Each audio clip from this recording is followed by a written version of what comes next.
Today I'm going to be talking about how this console, the Xbox One X, totally dominates every other console on the market today. And if you're looking to get one, this is exactly what you should be buying if you're trying to get into gaming. Coming right up after this, guys.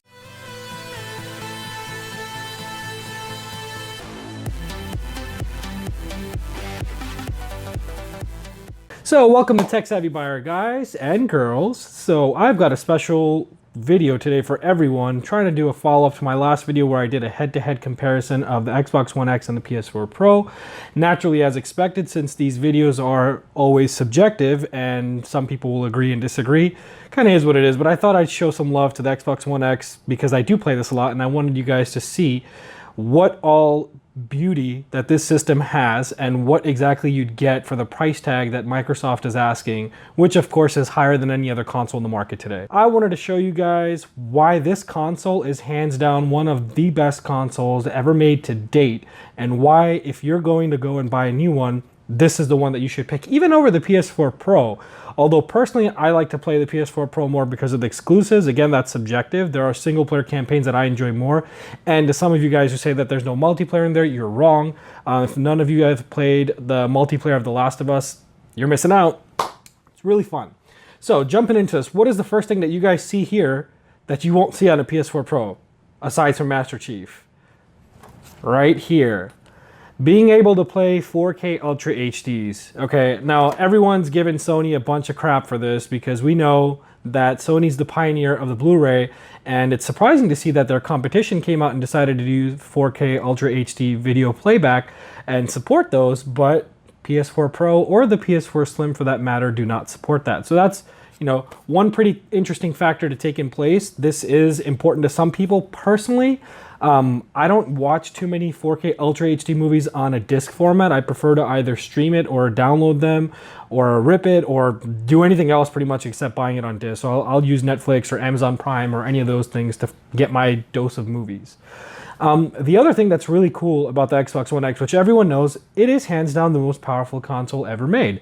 Only on this console will you be able to get native 4K games across the board on multiple titles. I said before that the PS4 Pro can do some games up to native 4K, but you know, mostly it's around the 1440p to 1800p resolution, which isn't bad by any means, but it's not 4K true except in a handful of certain titles. So yes, the PS4 Pro does do certain native 4K titles, but the Xbox One X beats it every single time. There's just so much more power in this.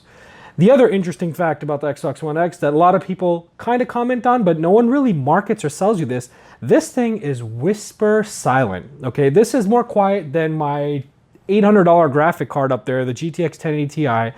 That with 3 fans with 0 decibel will still make some noise when it's pumping up to its max graphics and max frame rates outage for a game that I'm playing. But the Xbox One X, so far, anything I've thrown at it and used with this, any of these games here and a bunch more that I've got stored as a digital library, they never make any sound. You can put this, and sometimes it's hard to even tell that it's on unless you see that little white light over there. So I think that's a really cool feature, considering that the PlayStation 4 Pro, everyone knows when it first launched, the thing sounded like a jet that's going to take off at a runway at an airport. That's literally what it sounded like. It was going loud.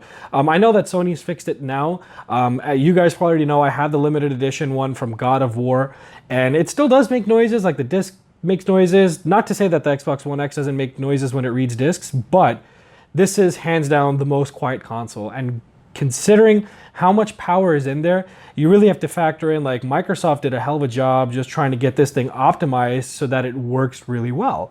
And it stays cool. It doesn't heat up at all. So not only is it really quiet, it's staying under moderate temperature control, which is a big thing. We know historically that the Xbox did suffer from heating problems, like the red ring of death that plagued the Xbox 360. There are a lot of advancements in technology today, and you can tell, like, this is definitely one thing to keep into consideration, that they were able to put in so much power and components inside this little box, but without making too much of a noise.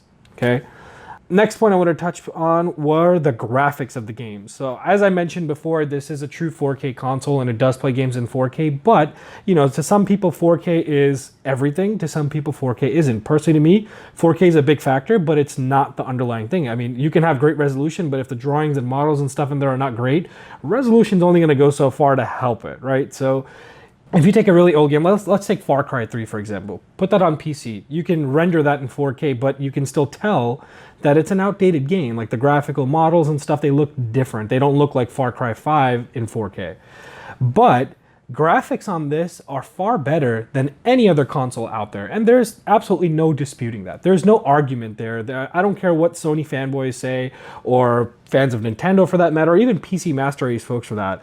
PC is the most ultimate gaming platform that one can own, but it comes at a price. Okay, if you want to enjoy having a 4K monitor, most 4K monitors are more expensive than 4K TVs. And if any one of you guys want to debate with me on that, I'm open in the comment section to debate with you guys on that. Any 4K monitor that you want that's going more than 60 hertz, like at around 100 hertz, you're looking at the Acer Predators, you're looking at some of the other top of the line ones, like, can't even think of some of the names off the top of my head, but Acer Predator, let's just call it one.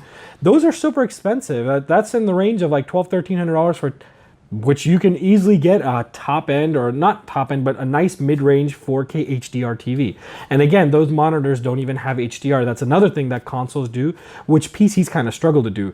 I'm not trying to make this much of a comparison video. I'm just trying to tell you guys, this is really a bargain for the price that you're paying for it. So another factor that I've mentioned in my previous videos, which I kind of didn't give too much love to, but I think it deserves it for sure, and that is the backwards compatibility.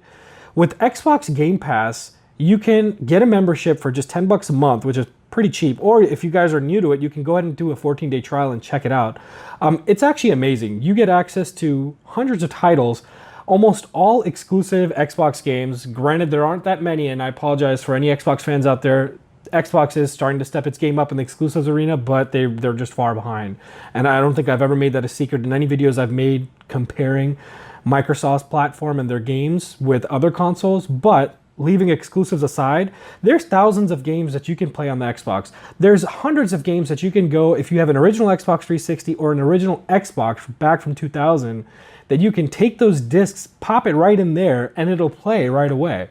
That is something that has totally creamed the competition out of the way. Again, not comparing to PC where you do have backwards compatibility, but for consoles only, Xbox is killing it with backwards compatibility. And, you know, I think it's fun sometimes. I think it really is. The other day I was playing Tekken Tag Tournament 2 and Soul Calibur 2, some of the actually two of the games that I played a lot while I was growing up. I enjoyed them a lot. They were PS2 title games, or some in the case of Tekken Tag 2 was a PS3 title game. But nonetheless, I mean, it's fun to be able to have one console and have all those gamings, all that library of games available to you. When you look at it, backwards compatibility, I mentioned before, it's not really a selling point to me, but I think it's definitely a nice to have. And it is good when you've got a system like this, that you've got a huge catalog. If you're one of those collector type people and you've got all the different Xboxes, or you're a hardcore Xbox fan, you're gonna feel pretty happy having the Xbox One X. There's no doubt about that. Xbox Play Anywhere. So for those of you who don't know what this feature is, this basically lets you take a game copy that you have, if you purchased it. Now it has to have the Xbox Play Anywhere logo on it. Let's take Gears of War 4, for example. If you buy Gears of War 4 for Xbox One, you'll also have access to it on the PC. So essentially you've got two copies for the price of one. I mentioned this thing before as well. I don't think there's a lot of titles that do the Xbox Play Anywhere, but I would like to see Microsoft kind of continue putting some of their titles on there so that you have access to it across platforms. A couple other small features that I really liked while using the Xbox One X that I wouldn't really tout as like super awesome, but I say that they're really good features that I enjoyed. So one, the ability to capture 4K gameplay at 60 frames per second and in HDR natively on the system. You can plug this in when you're playing a game and you want to share a clip with someone. Granted, now if you do 4K HDR, you can only do a 30-second clip. And I guess that's kind of the limits. I'm not a fan of the fact that you can only do 30 seconds. That's kind of a bummer. But nonetheless, it's enough time to show people what you're experiencing. You know, that difference of graphics. There is a difference of graphics. I've said it time and time again. This is a step up from the PS4 Pro, from the Nintendo Switch. Everyone, I mean, there's no point in comparing the Switch to it. This is a step up from its predecessor consoles, like the Xbox One, the Xbox One S. It's definitely a step up to all the competition around it. The only thing that really gives us a push is a PC. And a PC, obviously, you'll see the differences in graphics. Now, to be honest, I think for the price that you're paying for this, you're getting much more value than you would if you built a gaming PC.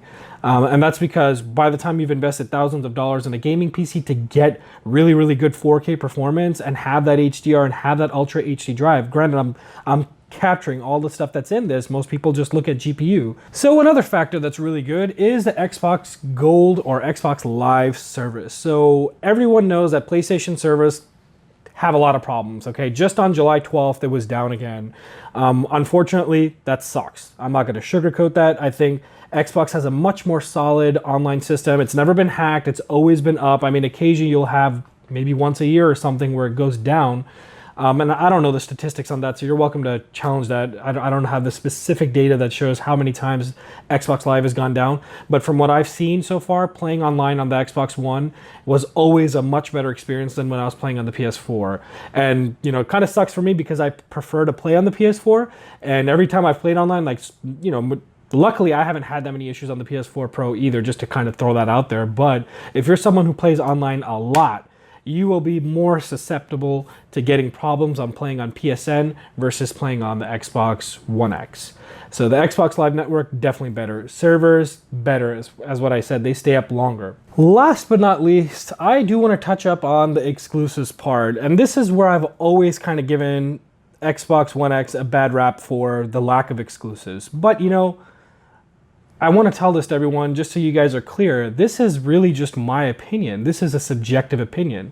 There are tons of exclusives that are out there on the Xbox brand.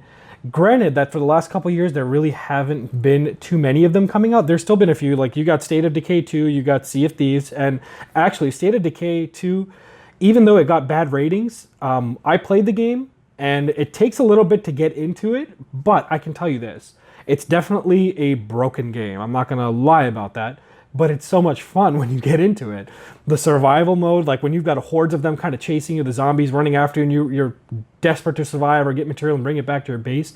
It was fun. It was actually pretty cool. I spent a lot more hours than I thought I would playing State of Decay. It's very, very subjective. To me, God of War was probably 2018's best game. I think that's game of the year for me personally. Now, it doesn't matter what IGN rates it as. It doesn't matter what GameSpot rates it at, or Metacritic, or any of these massive game reviewing companies who give them a score and give it, you know, it all comes down, it's a personalized experience. So, you know, I'll spit that on you guys. How many times have you played a game that you loved so much only to go online and see that the review was horrible? Let's just give it an example as a game you bought, you played it like crazy, and you enjoyed it, but then you find out that half of the world hated it. And look at it oppositely too. How many times have you guys looked at a game that had amazing reviews, and when you went and bought it, it was the worst experience that you've ever had on a game? And that's reality. This has happened to me, and I'm pretty sure it's happened to millions of people out there. You don't have to go by reviews, and to that extent, State of Decay 2 got pooped on in reviews, okay? But if you look at it, there's more than 3 million copies of that game that's sold. It's outsold God of War, and God of War has had a massive, massive marketing campaign associated with it, as well as Detroit Become Human. You know, both of those games, God of War and Detroit Become Human, in their own respect, to me, I loved playing both of them. I mean, I think Detroit Become Human, although it's more like a movie and you're kind of just playing, you know, QTE style of game, it was still fun. I mean, it's, again, that's what I'm saying. Gaming is what you make of it. Your experiences will not be like mine. My experiences will not be like yours. We try to have similar experiences, and that's where multiplayer comes in, where you guys can get together and just have fun on it. But to some people, first-person shooters like Call of Duty are everything, you know, and for that matter, that's not even an exclusive that you can play on any console. So why not play it on the console that's got the better servers, that's got the better graphics, faster loading times, overall more power? I certainly do. But to wind up on everything that I just shared with you, the Xbox One X, better graphics, more native 4K, got an Ultra HD player, better multiplayer servers, you've got backwards compatibility, you've got a cheaper Game Pass that lets you get access to exclusives, and of course, it is whisper silent. All right, folks, if you disagree, go ahead and hit that thumbs down. I got a lot on the last one, so I'm okay with it. If you do agree, or you disagree, even for both for that matter, go ahead and leave a comment below. I like engaging with you guys. I enjoy having these conversations. Let's try and keep it civilized so we don't be fanboying each other.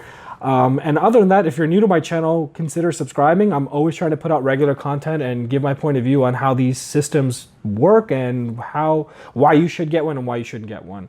But in the end, I would say go and buy an Xbox One X. If you want to buy an Xbox One X and you haven't bought one, I have a link in the description below. Keep in mind, if you do go through my link and get it from Amazon, I do get a teeny tiny commission, so I just got to put that out there for you guys. Other than that, thank you very much for staying and watching. If you're here, you're fam, and I really, really appreciate it. Until then, guys, I'll see you all in the next one.